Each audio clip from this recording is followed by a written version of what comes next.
Hey there, self-care warriors. Welcome back to part 3 of the daddy issue series. If you haven't watched the previous parts of this video series, I invite you to take a look in the links in the description box below, and be sure to check out my introduction to this series so that you don't get confused about why I'm focusing on this topic. And part 3 is probably the heart of this series, and it probably contains the most important aspect, so I hope that you find some insight in it. Part 3 is why daughters of narcissists are drawn to narcissistic men. Due to the first blueprint for romantic relationships being molded by their toxic fathers, daughters of narcissistic fathers can run the risk of engaging in a trauma repetition cycle and ending up in unhealthy relationships or friendships in adulthood. Daughters of narcissistic fathers may find themselves being re-traumatized by predators who are very similar to their first male role model. This is not their fault. Anyone can be targeted by a malignant narcissist, regardless of their trauma history, and anyone can be affected by the effects of trauma. Yet it is important to consider that childhood abuse survivors may be especially vulnerable to grandiose narcissistic types, not only due to their deeper core wounds and beliefs, but also the narcissist's own predatory behavior. Toxic narcissistic types tend to find a great deal of narcissistic supply in those who have empathy, compassion, and resilience, trauma, as well as the psychological resilience built up from trauma. The resilience of survivors may at first glance seem like an odd trait to pinpoint in this context, but it is actually one that the abusive narcissist depends on in the cycle of abuse. Consider that the children of narcissists may not have learned how to implement appropriate boundaries, but they did learn how to survive while subjected to extreme duress. These essential skills of survival might have been necessary in childhood to avoid the threat of emotional and/or physical harm, but in adult relationships, they become the very factors that can make us susceptible to predators in adulthood. How resilience plays a role in the trauma repetition cycle.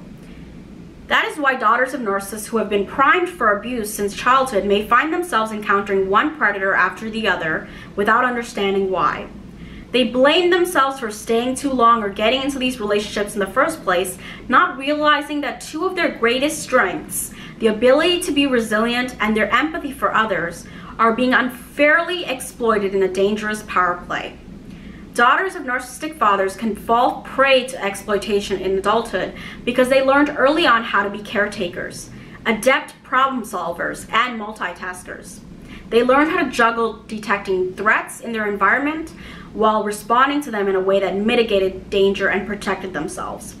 They are extremely competent at performing emotional labor for others, as well as picking up on nonverbal cues that signal potential threat or abandonment. In an abusive relationship, this gets translated into people-pleasing, walking perpetually on eggshells, and an entrenched sense of powerlessness. In a healthy relationship, with healthier boundaries and an expectation of emotional reciprocity, daughters of narcissists have much to offer their partners. Their maturity, emotional generosity, and attentiveness to their partner's needs can be assets in a healthy relationship after they have already developed a healthy sense of self. In an abusive one with a malignant narcissist, however, her willingness to see her partner's perspective and meet his needs gets taken advantage of and used against her. What may be surprising for others to learn is that it is not just her vulnerability that makes her a target, it is also her resilience. The more resilient the daughter of a narcissist is from the violations of her childhood, the more likely she will bounce back after incidents of abuse and continue to try to fix or solve the problems of the abusive relationship, much like she did in her early childhood to avoid abandonment. She will avoid the threats of confrontation and conflict, leaving her open to the far greater danger of being in a long-term toxic relationship that depletes and drains her. This is especially pertinent to consider since abusive types will test the boundaries of their victims continually throughout the relationship to ensure that the victim grows accustomed to abuse over time. How to address this? Step 1. Heal your subconscious wounding through mind-body techniques and alternative remedies. A great deal of our behavior is actually driven by the subconscious mind. That is why talk therapy alone often does not do justice in healing significant trauma or deeply destructive ingrained beliefs. It is important to note that trauma is often stored at the level of the body. Its imprint is left on parts of the brain that do not have as much access to the more rational parts of our brain, and thus cannot be healed cognitively. That's why, in addition to traditional therapy, survivors may benefit from therapies like EMDR, EFT, hypnotherapy, trauma-focused yoga, Reiki healing, aromatherapy, sound bath therapy, as well as a daily meditation practice and exercise regimen to cleanse the subconscious wounding that may be tethering them to abusive partners or friends. Speak with a mental health professional, preferably a trauma-informed professional, to find the therapies that best suit your unique needs and triggers. Remember, there is no one-size-fits-all healing path for survivors. What may work for one survivor may not work for you, but as you experiment with different modalities, you might just find the right healing package to meet your wounds. Step 2, rework existing narratives and modify your behavior accordingly. Psychologists and sociologists believe that we construct narratives out of our life experiences to give our lives and our identities shape and meaning. Bring any destructive narratives and beliefs you have about yourself, your relationships, and the world to the surface and dismantle them. You may unravel these through the healing modalities we discuss, and you might also discover these by delving into past patterns of feeling, thinking, and behaving. How do you speak to yourself and treat yourself on a daily basis? What sort of behaviors do you tend to tolerate or rationalize? How do you feel when navigating the world? What is your personal life story and identity story? If you have a pattern of getting involved with emotionally unavailable partners, for example, you might be acting out for the childhood trauma of encountering emotional unavailability from the only father figure and male role model you ever knew. You may have a running narrative of never feeling like you belonged and never feeling good enough for a healthy and loving relationship. Gently replace these narratives with more empowering affirmations to regain your sense of safety in this world, as well as your sacred boundaries for future relationships. A healthier rewriting of the narrative might look something like, I am and always will be enough. Just because I was traumatized doesn't mean it was my fault. I, of all people, deserve healthy and safe relationships.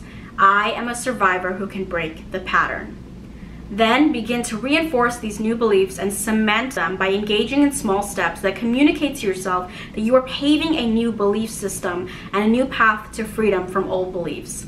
For example, limiting contact with toxic people from your life proves to yourself that you are committed to your new belief and that you can trust your instincts about toxic people.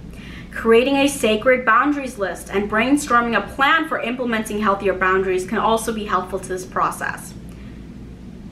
For a list of guidelines of fairness and intimacy, check out trauma therapist Pete Walker's Human Bill of Rights. I'll link that in the description box below. The second step is seek more positive male role models. Due to their upbringing, daughters of narcissistic fathers may have been conditioned to feel as if males are potentially dangerous or emotionally bankrupt in some way. This might act as a filter or even drive a confirmation bias, where they end up meeting more and more dangerous men that prove their core beliefs about men right. This is a form of trauma reenactment to attempt to resolve past childhood wounds. Unfortunately, in a world that is steeped in violence against women, from sexual assault to brutal honor killings, we may have also internalized a sense of danger culturally as well for very legitimate reasons. It's not about getting rid of this very valid fear of meeting dangerous men, but gently inviting the idea of safer men into the narrative.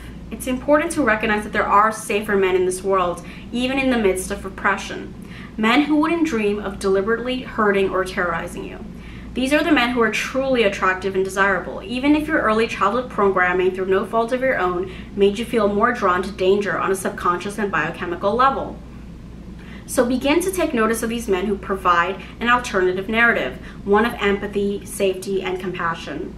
Even if those role models are public figures rather than anyone you personally know, start to think about the kinder, gentler, and protective males you have met, encountered, or heard about in your life's journey. Branch out. They could be your neighbors, your classmates, a teacher who influenced you, a local community leader, an author, a social activist, an old boyfriend, or a male friend. The possibilities are endless. Think about the men in your life who have worked hard to evolve and have emotionally comforted and validated you in the past. If you have a validating male therapist, you may also want to consider him as a role model as well. By recognizing and identifying healthier models, you can also pinpoint the qualities, characteristics, and behaviors of what an empathic, compassionate mate or friend would look like for the future. While daughters of narcissistic fathers can have a history of complex trauma and trauma repetition, the cycle can and will be broken. The strong will and resilience of survivors can serve them well when it comes to utilizing the necessary healing modalities, resources, and self-compassion it takes to heal themselves and future generations. I hope you enjoyed part 3 of this series. I look forward to speaking with you on part 4 of this series in the next video. Until next time, take care.